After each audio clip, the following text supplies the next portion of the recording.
Surah Al-Anfal is the 8th chapter of Quran. Anfal means spoils of war. For thousands of years, primitive tribes raided and plundered each other.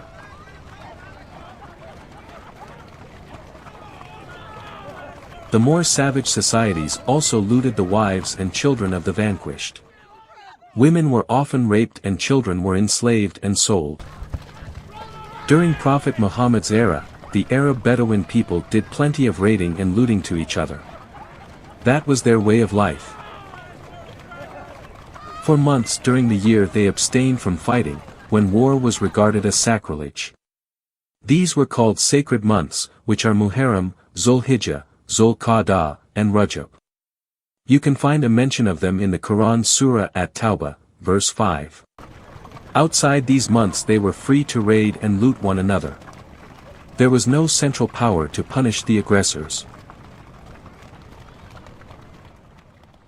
When Prophet Muhammad migrated to Medina, his followers who migrated with him were mostly slaves and disaffected youths.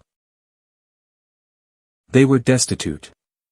The Prophet continued the tradition of the Bedouins and told them, "Steal the infidels for your sustenance." Their morality was so low that no one objected to a prophet of Allah engaging in thuggery. Why should we object the prophet? Isn't it obvious that he was very successful in defeating his enemies because of the divine assistance? Yes, that's a clear proof for us. Primitive people think might is right. You can often find this kind of primitive thinking in children. I was about 10 when our teacher in one of the small towns in Iran said, "We will go swimming next week." We were excited and looked forward to it.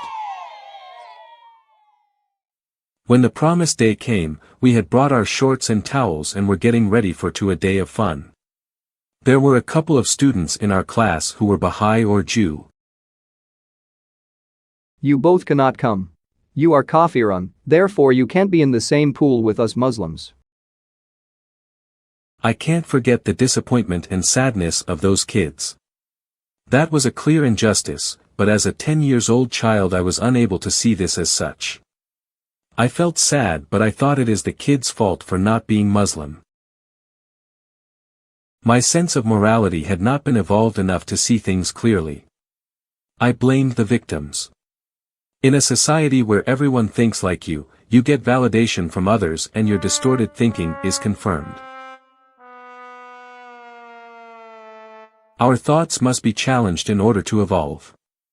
For centuries, Islam was not challenged because Muslims killed anyone who dared to criticize or question Islam. But internet technology allows people to criticize and challenge Islam's ideology without losing their lives. These criticisms help Muslims to evaluate their faith objectively and their understanding will evolve.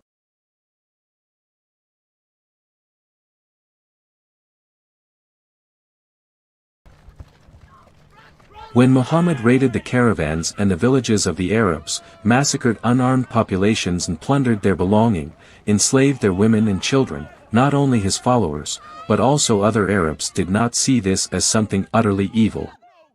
The more he succeeded in his raids or ghazwa, as he called them, the more popular he became. His foes joined him because he was becoming powerful. If we don't join him, he will attack us. Yeah, he is too strong now.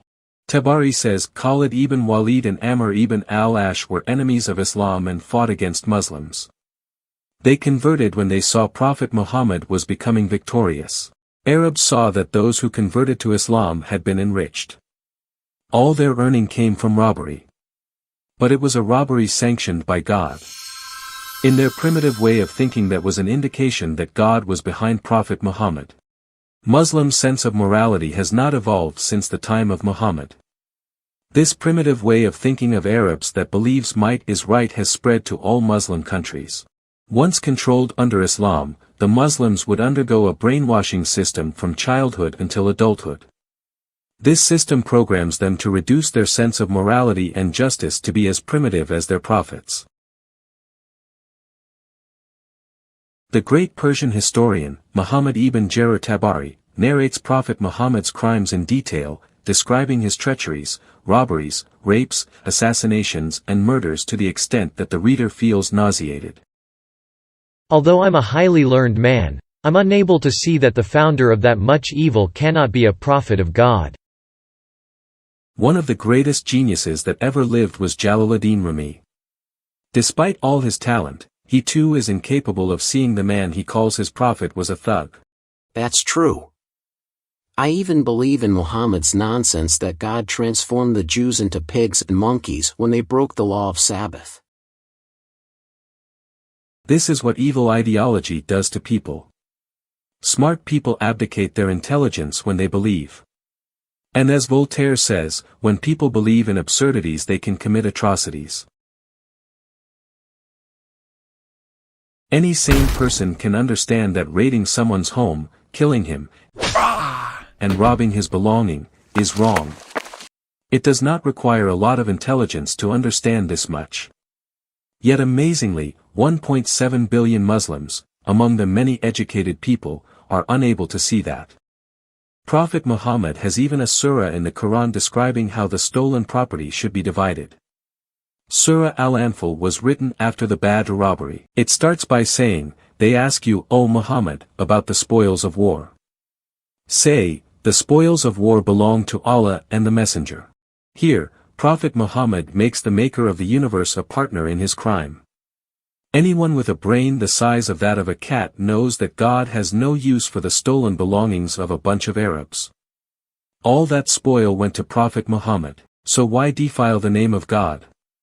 The real translation of this verse is, "The stolen property belongs to me and myself." Muhammad did not believe in God.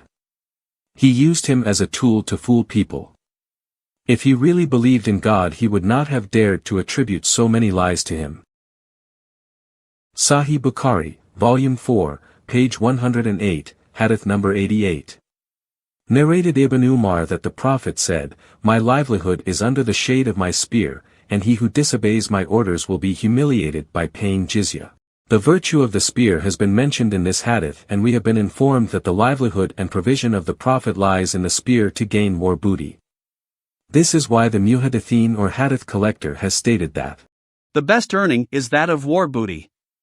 It is clearly proven by this hadith that booty has been made permissible for the Muslim Ummah. the hadith sums up the morality of Muslims.